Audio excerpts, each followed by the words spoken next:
यशया अध्याय 22। दृष्टांताचे खोरे याविषयीची देववाणी। तुम्ही सर्व धाब्यांवर चढला, त्या तुम्हास काय झाले? हे गोंगाटाने भरलेल्या गजबजलेल्या शहरा, उत्सव शब्द करणाऱ्या नगरा, तुझ्यातील वध पावलेले तरवारीने वधिले नाहीत, युद्धात मारिले नाहीत, तुझे सर्व सरदार एकत्र मिळून पळाले, धनुष्यास बाण लाविल्या वाचून त्यास बद्ध केले, तुझ्यातून पळून जात होते त्यापैकी जे हाती लागले त्या सर्वांस एकत्र बांधिले। ह्याकरिता मी म्हणालो, मजवरून आपली दृष्टी फिरवा,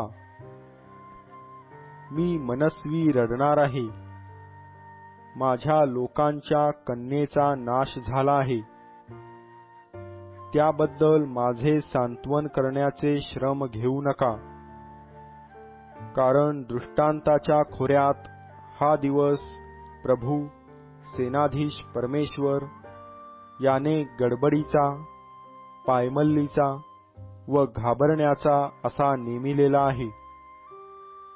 या दिवशी भिंती मोडतील आणि डोंगरात आरोळ्यांचा प्रतिध्वनी होईल।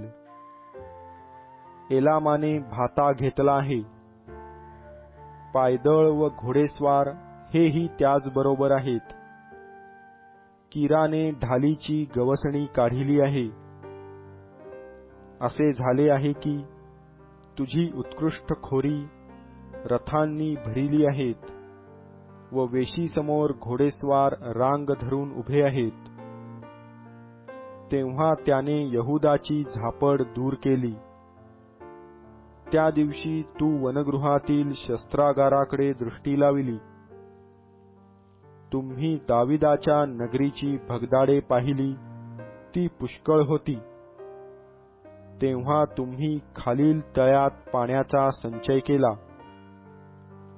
तुम्ही यरुशलेमेतील घरांची मोजदाद करून तट मजबूत करण्यासाठी घरे पाडिली।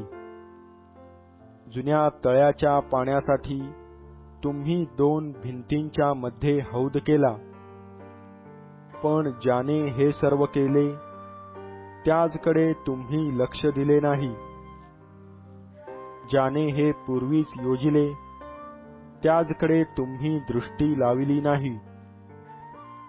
त्या समयी तुम्ही रडावे, शोक करावा, केस तोडावे, गोणताट नेसावे, असे प्रभू सेनाधीश परमेश्वर याने सांगितले होते। पण पहावे तो आनंद व हर्ष, बैल मारणे व मेंढरे कापणे, मांस खाणे व द्राक्षारस पिणे चालले आहे। उद्या मरावयाचे आहे म्हणून खाऊन पिऊन घेऊया असे ते म्हणत आहेत।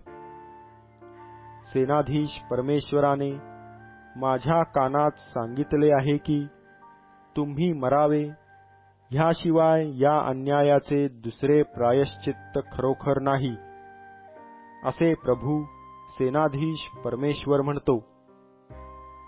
प्रभू सेनाधीश परमेश्वर असे म्हणाला की जा, राजमहालातील व्यवस्था पाहणारा कारभारी जो शेबना, त्याचकडे जाऊन असे म्हण, येथे तुझे काय आहे? येथे तुझे कोण आहे? तू आपल्यासाठी थडगे खोदविले आहे, उच्च स्थळी थडगे खोदविले आहे, खडक कोरून तू आपणासाठी जागा केली आहे।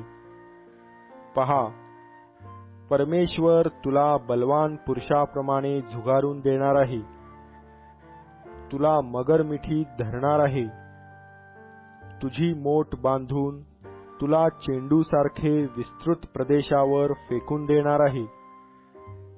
अरे स्वामीगृहास कलंक लावणाऱ्या, तेथे तुला मरण येईल, तुझे ऐश्वर्याचे रथ तेथेच राहतील। मी तुला तुझ्या हुद्द्यावरून काढून टाकीन. तो तुला तुझ्या पदावरून खाली ओढील. त्या समयी असे होईल की माझा सेवक हिल्कियाचा पुत्र एल्याकीम यास मी बोलावीन. त्याला तुझा झगा घालीन. त्याला तुझा कमरबंद कशीन. तुझी सत्ता त्याच्या हाती देईन. तो यरुशलेमकरांचा व यहुदाच्या घराण्याचा पिता होईल. दाविदाच्या घराण्याची किल्ली त्याच्या खांद्यांवर ठेवीन. त्याने उघडले तर कोणी बंद करणार नाही.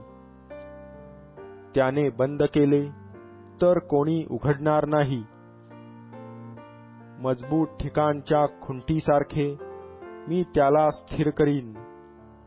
म्हणजे तो आपल्या पित्याच्या घराण्यास वैभवशाली आसन होईल. त्याच्या पित्याच्या घराण्याच्या सर्व शाखा व प्रतिशाखा, पंचपात्रीपासून सुरईपर्यंत सगळी पात्रे यांचा भार त्याजवर लटकून राहील. सेनाधीश परमेश्वर म्हणतो, त्या दिवशी मजबूत ठिकाणी बसलेली खुंटी ढळेल. ती कापली जाऊन खाली पडेल व तीवरील भार छेदिला जाईल. कारण परमेश्वर हे बोलला आहे,